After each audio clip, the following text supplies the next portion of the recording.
Hi guys, this is Maverick Gaming 1985, and I am back with some more Ultimate General Civil War. And today I thought I would mix it up a little bit, and instead of doing the next battle on the line here, I'd go back and do one of these other battles back here, or something like that. So let's go ahead and do the Battle of Gaines Mill. And as you can see, this is kind of a brief history about the battle, what actually happened there.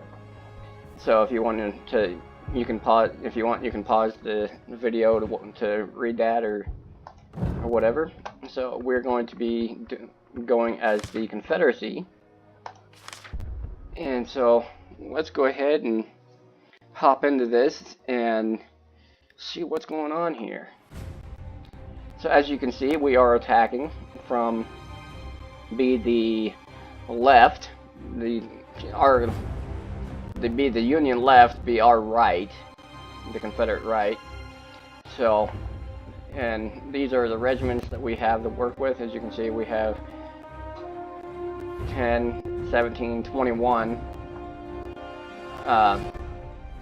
infantry regiments, have 6 batteries of artillery, and 4 supply wagons.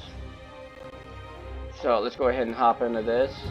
Union forces that made up McClellan's right flank have retreated through Gaines Mill.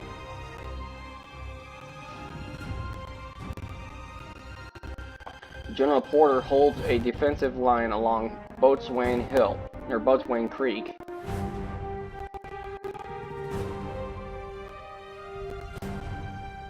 Our plan to suppress and destroy the Union's right flank is now at a very critical point. The main bulk of our forces are expected to arrive from the northwest.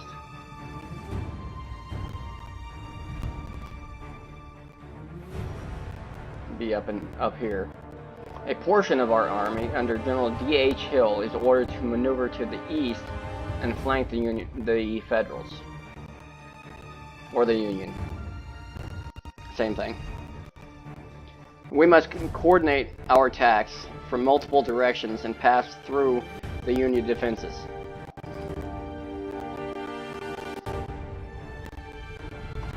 Then continue south and threaten the main Union army. The Yankees will surely reinforce the area with more troops coming from this direction, so act with caution, General. A.P. Hill's division will spearhead our attack. It is advised to advance up to this ridge carefully, clear the roads of enemy skirmishers, and maintain a defensive line until the rest of our reinforcements arrive.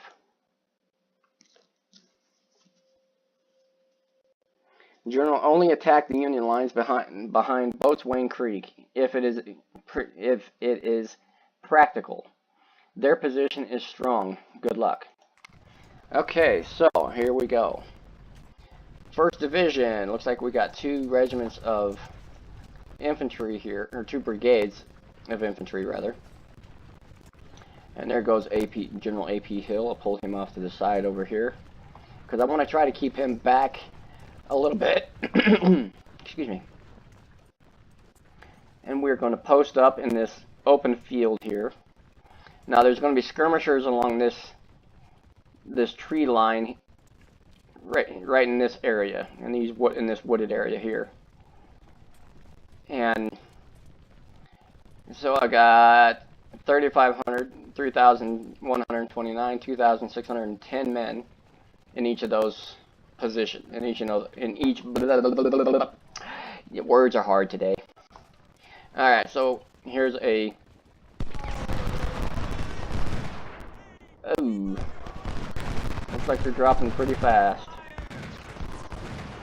I lost 45 men from a single volley from all 3 regiments.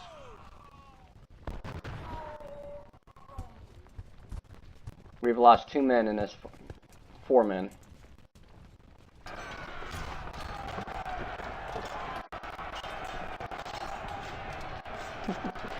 Man, they are dropping like flies. And there they go. They surrendered. Good. I can go ahead and tell them to retreat.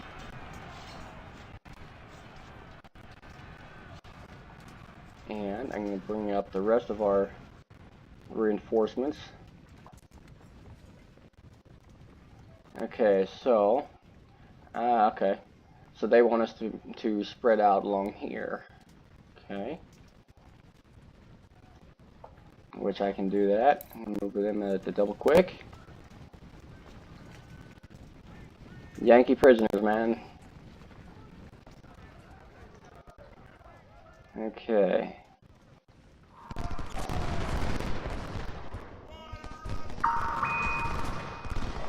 Sorry about that. That was my phone beeping. And put them right there. And I'm going to take all 3 of these regiments and post them there, just like that. Yeah, I got almost 630 men in that regiment.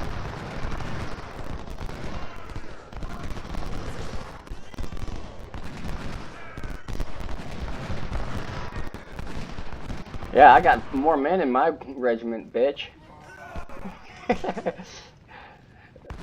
Yes, there's going to be some language, and I do not apologize for that. So, just so you guys know.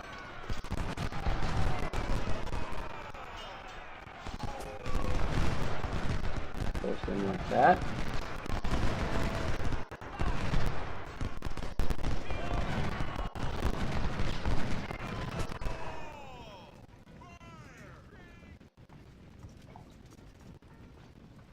Alright, go ahead and keep up the attack on those skirmishers. As you can see, my other forces are moving up. My general is moving up. Supply wagons.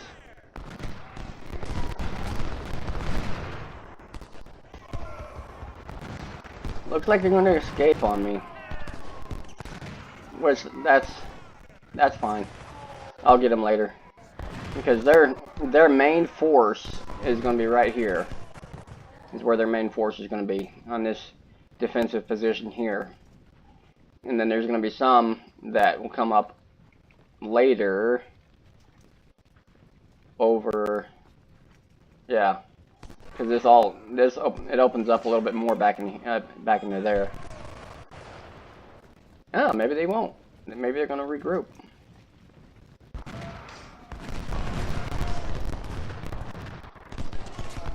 As you can see, we're in pretty defensive position here.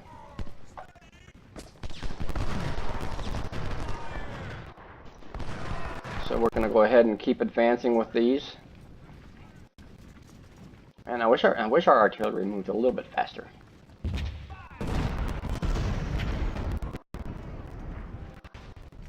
See, this was one thing that doesn't really make any sense, and I hope the developers of this game read this. But I don't understand why the Union, or why the enemy forces, regardless of what side you play on, why they can see farther out in the distance than the player can. That does not seem very realistic to me at all.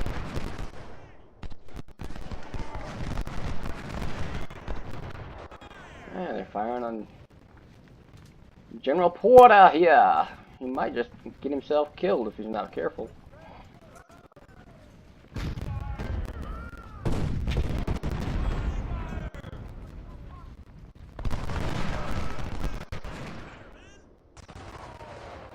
Yep, there goes General Porter. He got himself killed. Got himself killed because he was a bloody idiot.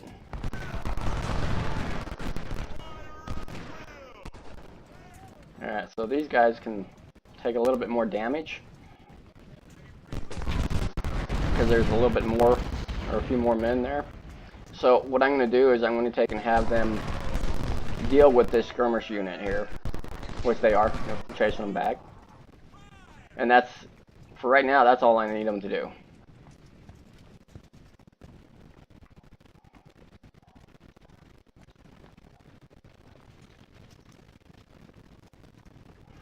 So, and actually, I may move those guys, since they're getting shelled with artillery, I may move them back here in the tree line here. And same thing with all of these guys. I may pull them back a little bit. And so that we're out of range of their artillery, to save up as many men as we possibly can for the initial assault.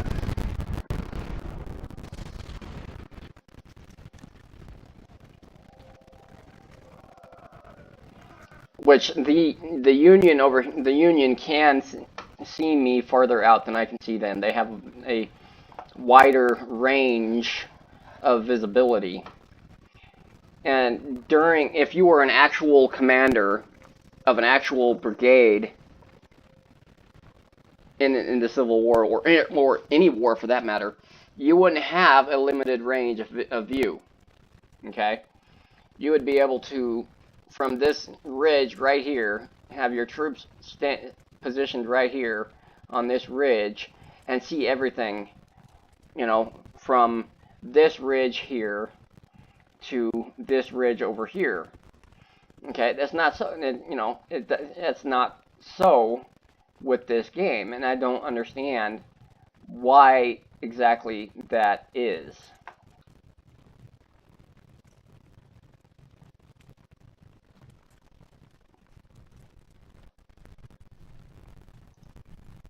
And so it makes it a little frustrating, because I have done Civil War reenacting and been on some of the most famous battles of the American Civil War, and like I've been on a couple of them anyway. I've been on Shiloh battlefield.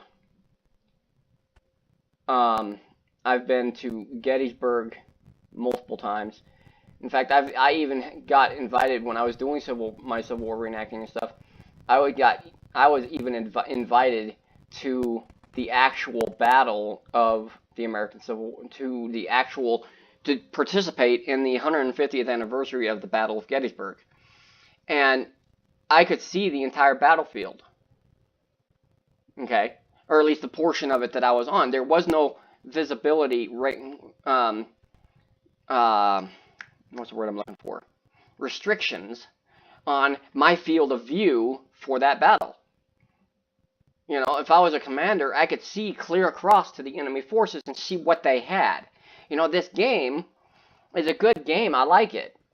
It's just the visibility restrictions that they put on the player is unrealistic, and in some cases, you know, it's not fair for the player. You know, because he comes, you know, because musket range, yeah, the musket range is about the same for both sides, regardless of what side you play on. But the visibility, how far you can see in advance of the game itself, is restricted, and that restriction is, well, as you can see, you know,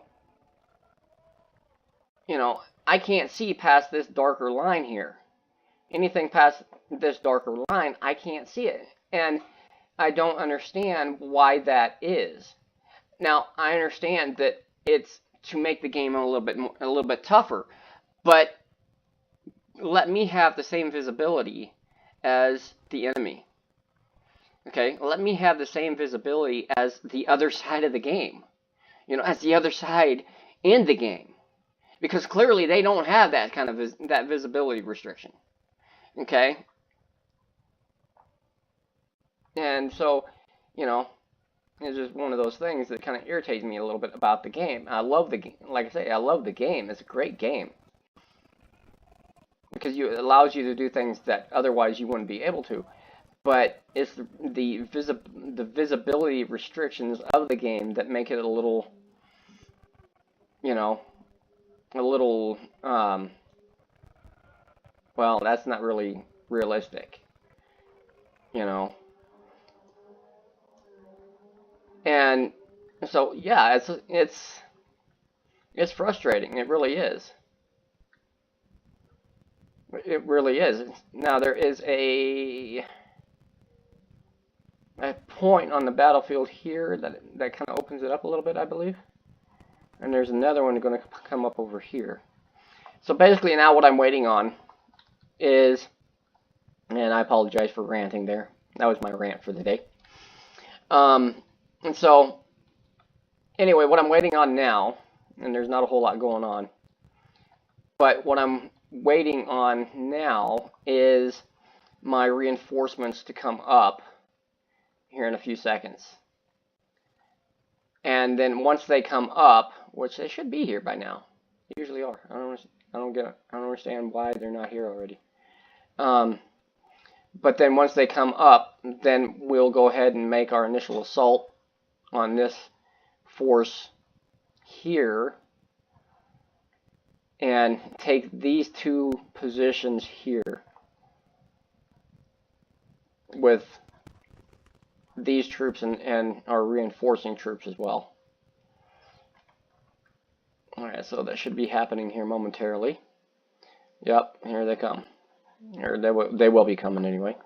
Okay, so 2nd and 3rd Division of Jackson's Corps are now arriving under Ewell's command. General Jackson should arrive shortly. And if I remember right, Jackson himself comes from... Oh, no, this is D.H. Hill. We await General D.H. Hill to arrive in about an hour along this road. Yeah, and this is when it opens up. General, it is advised to wait and attack all together while with the final reinforcements, but of course, you're in command. Okay, so this is, as you can see, it opened up quite a bit more, or not quite a bit more, but it opened up a bit more to now we have a 3rd position over here that the troops coming in from over here, that's going to be their assigned task, if you will, is going to be to attack here. But by the time they get in from this area here on the battlefield, I should have both of these and be pushing the Union forces back to there. And as you can see, we have quite a few Union Confederate troops here. So I'm going to take these guys and continue my line around like this. And I'm gonna let them march in at a slower pace. To where they need to go, and then I'll have that supply line, or that supply wagon, face down this road here so they can move up and around like so. Because as you can see, there's not really very many roads into this position here, and I need to have those supplies with those forces. So, and as you can see, we're waiting here, and we have, in game time, 2 hours, 13 minutes, but in real time, we have about 2 minutes, 30 seconds in real time. Okay, and this artillery, I'm going to want them to post up over here. But for right now, I'll have them post up here. No. Since I'm going to be sending these forces around over here, I'm going to have I'm going to have them over here on this road. Because with this ridge being here, I should be able to protect my right flank here.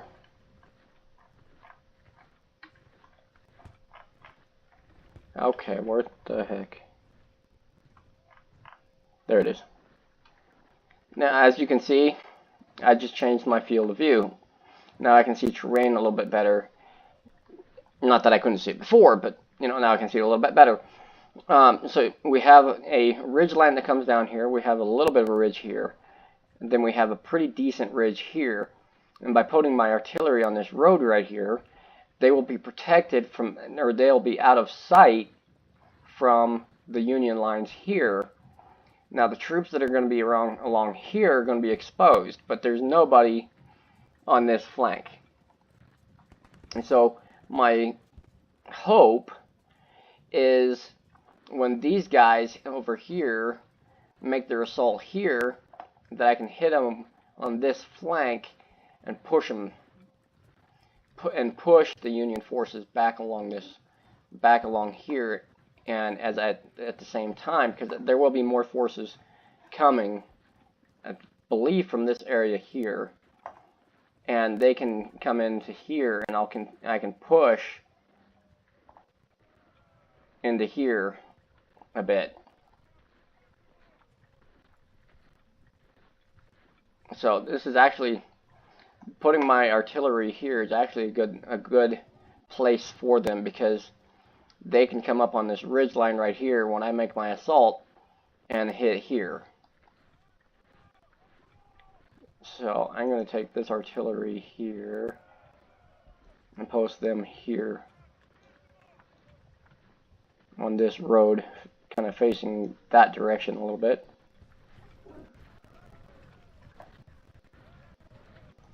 Okay.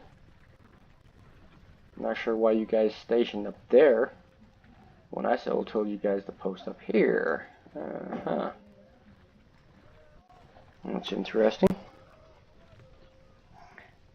They're not doing what I told them to do. The AI in this, and even the AI assist in this, because there is an AI assist in this game as well. And the AI assist kind of takes them out of this column formation that they're in right now. This is what they call column of force. Takes them from this formation here and puts them into this formation. This formation is called line of battle. And so basically what that is, and this is actually a better place to show you over here. This is line of battle formation. Basically, you've gone from a thin column of men facing the enemy, and then you open them up into this line of battle formation.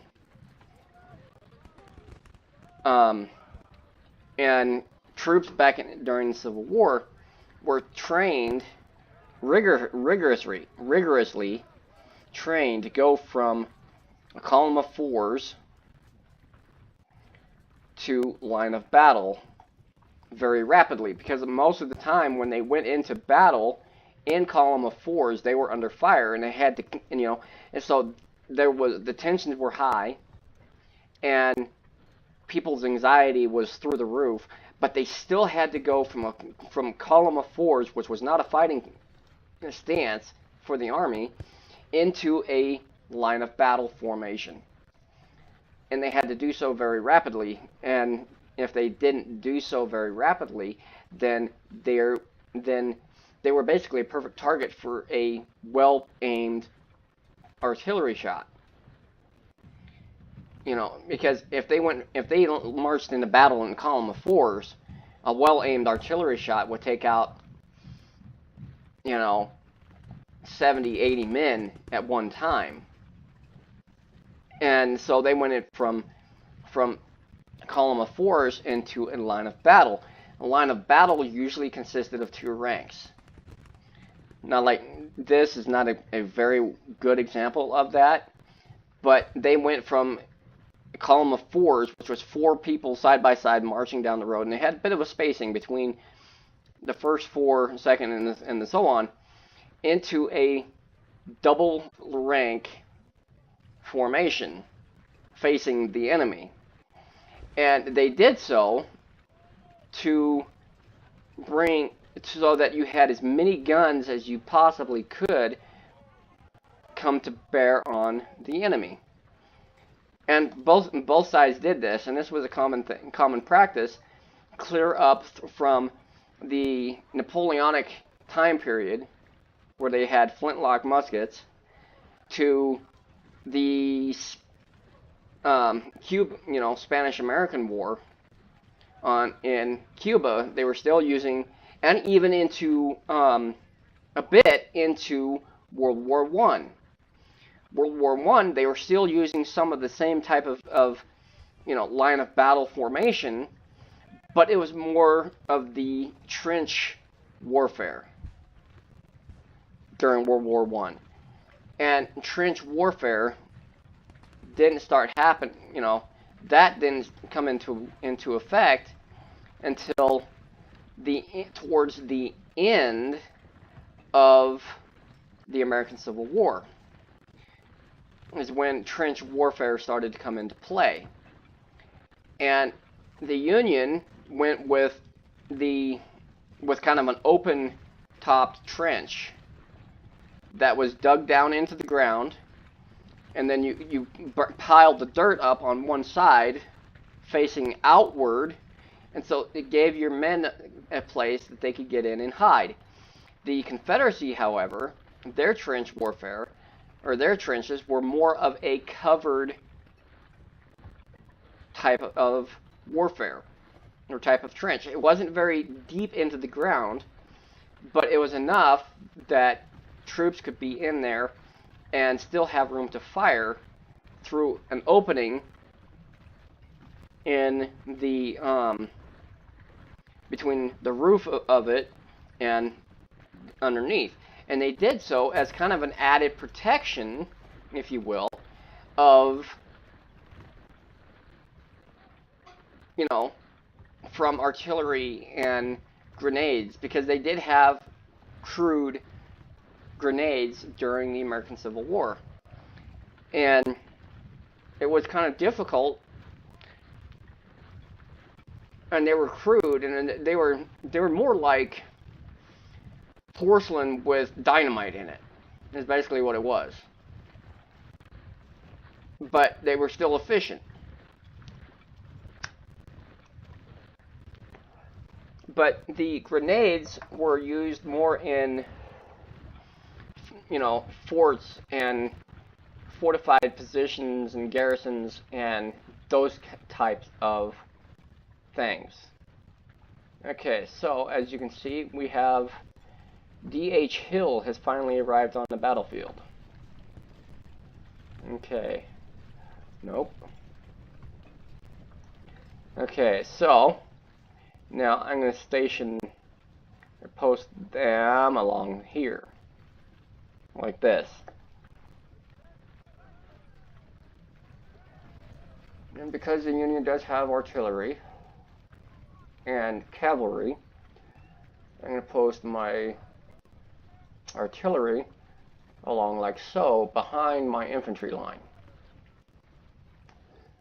Because in this game, for whatever reason, they decided that they would allow artillery to fire through friendly lines, which is another thing that is unrealistic. And these guys are moving extra slow because this is all swampy area right through here.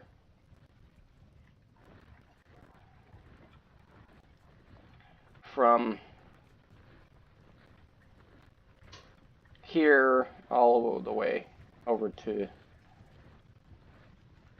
except for this a little bit here, but this is mostly swampy area out here.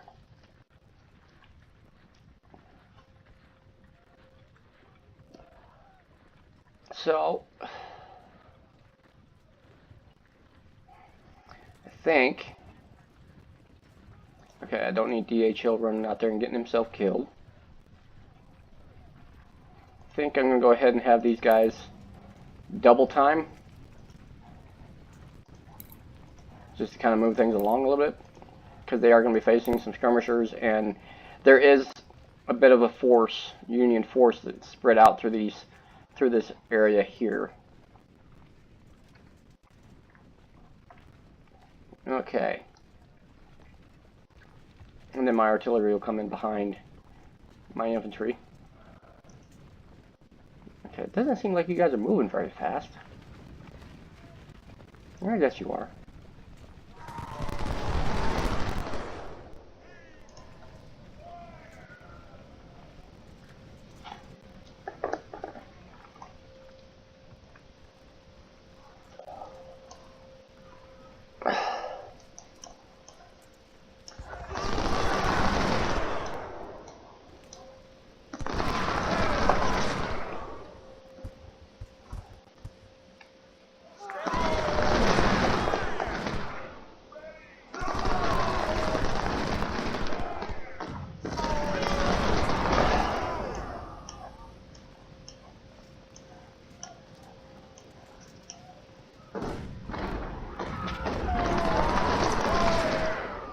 Now, as you can see, I can direct individual troops here. And since these two are bigger, I'm going to go ahead and have them come over this direction.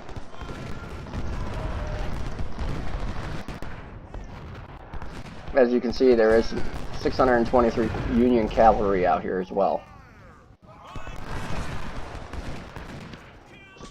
But I think I'm going to have them come around like that.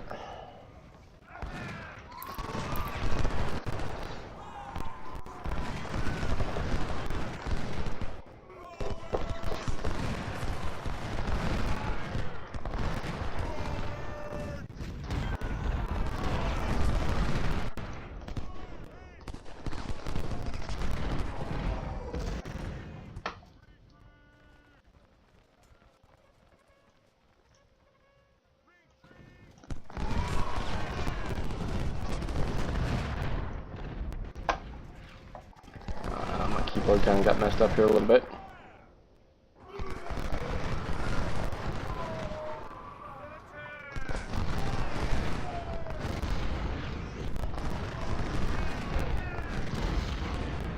Alright, so I'm going to go ahead and have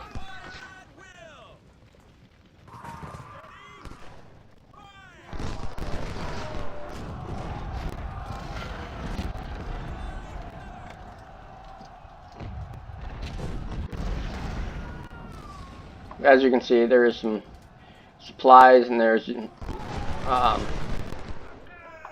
single brigade there. And if I get in here, I'll be in cover.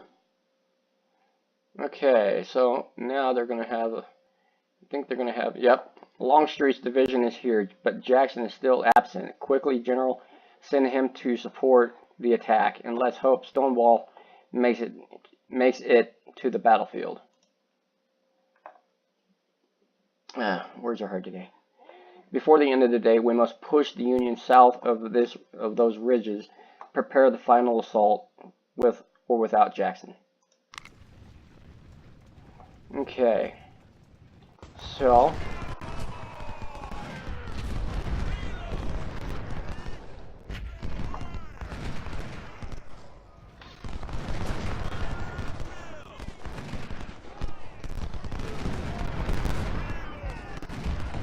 see, there is their artillery.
So now I'm going to go ahead and have these guys move up to here and get ready to assault.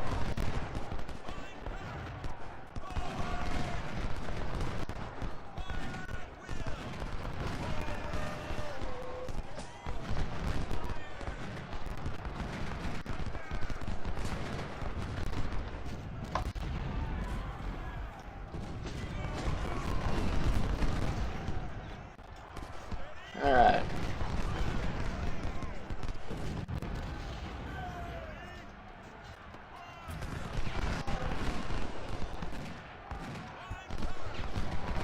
Going to have them move out. I'm going to have this artillery stage just here.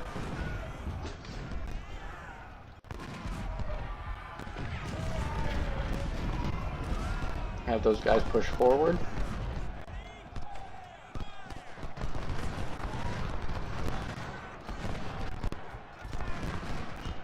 Have these guys push in like that.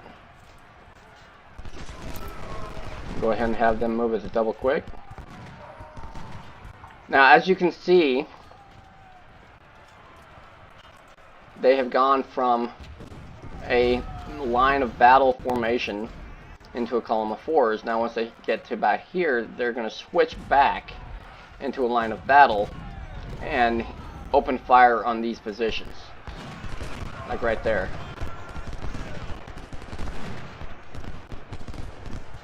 These guys are moving a little bit slower, but the main assault has begun.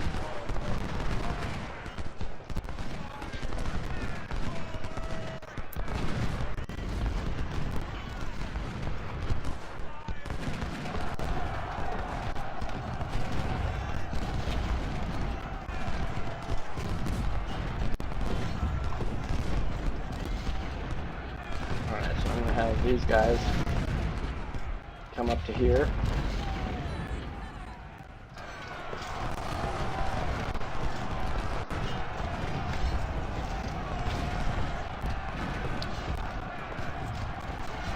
General Charles Field is wounded.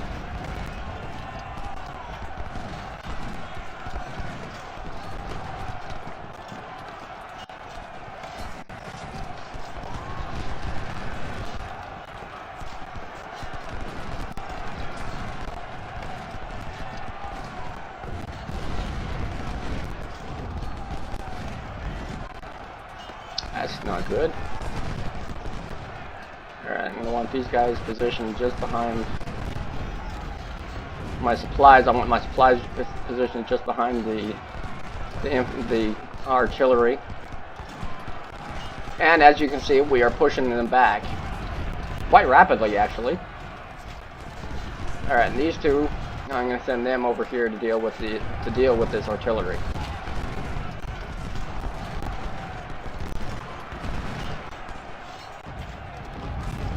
And as you can see, we got 2 more brigades coming up here.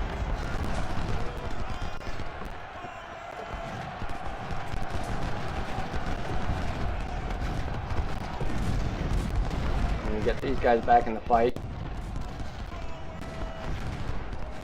And I'm going to get all 3 of these. I'm going to get both 2 of these regiments back in the fight over here.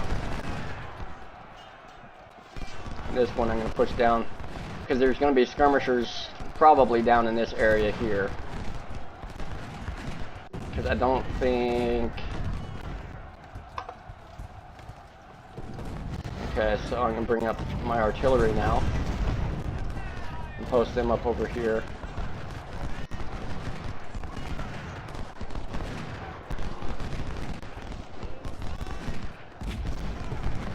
And as you can see, we have pretty much driven them from the battlefield here.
And as you can see, we've already captured these first two positions here, and are pushing the Union forces back away from here.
Have these guys double back to deal with this area over here.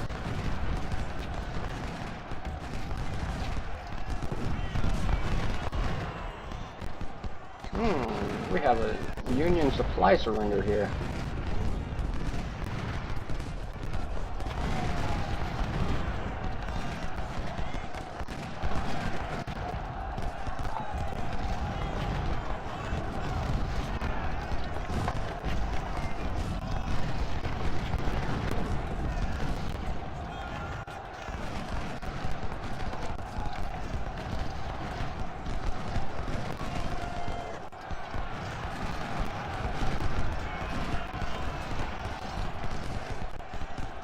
Alright, so this artillery I'm going to bring up over here. This artillery I'm going to bring up over here.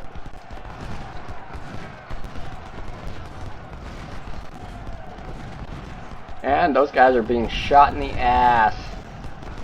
Look at that.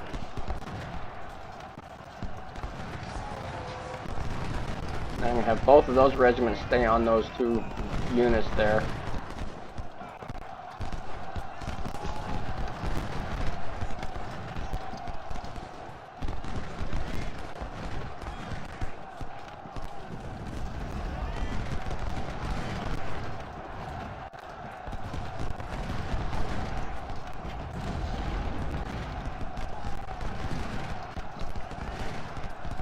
Oh, that's where my... Okay.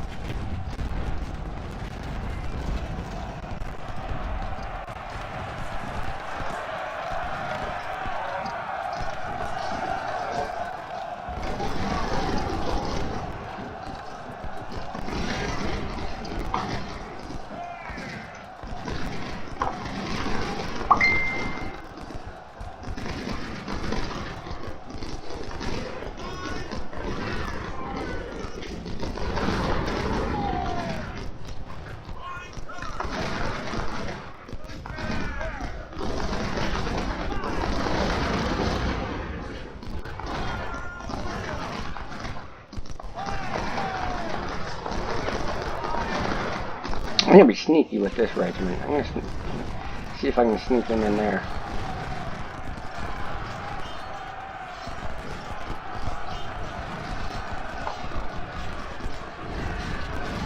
No, I want you guys right there.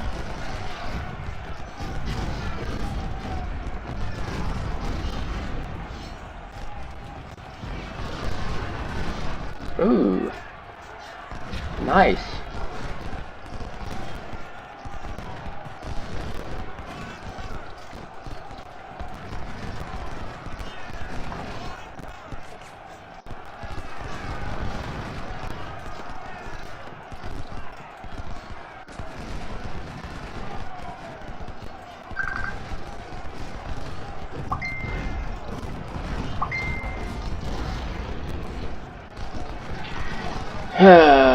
Sorry about that, guys. Of course.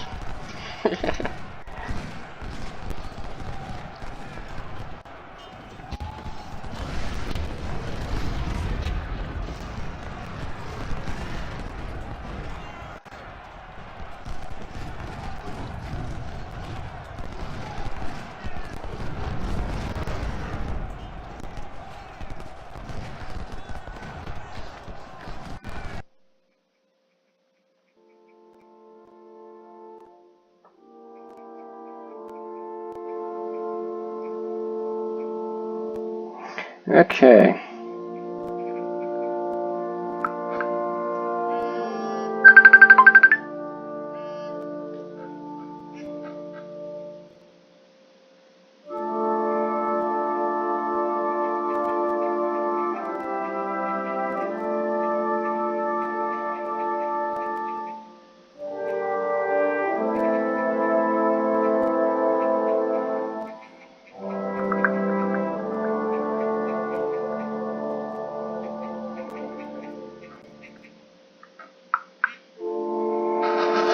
Okay, so that was a draw. Still pretty good video though. Still pretty good. Still pretty good fight though. Alright, so let's scroll down here. Okay, so we deployed 53,983 men. We had 0 cavalry. We had 75 guns, or 1,819. And they deployed 32,608 infantry, 627 cavalry, 113 guns, 2,806 men. Okay, they lost 8,497 men, 36 guns, 19 cavalry, and they had 295 missing. We lost 7,578 men, 3 guns, 700 for 57 men, 0 cavalry, and had 120 missing. So let's go over here. Looks like we did capture all of the positions, or came close to it anyway. Units.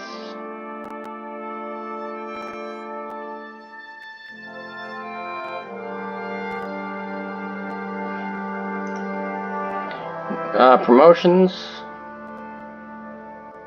2 promoted to Major General. 1 wounded, or 2 wounded. 4 promoted to Major General. Ambrose Hill was wounded, and Charles Field was wounded.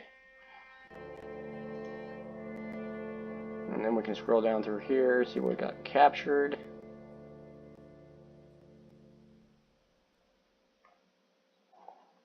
So, yeah. It wasn't a full victory, but still, it was a draw. You know, I'll accept that because I did capture 2 of the 2 positions that I was supposed to. So, anyways, I'm gonna wrap it up here, and this is Maverick Gaming, and I'll see you guys, Maverick Gaming 1985, and I will see you guys in the next one.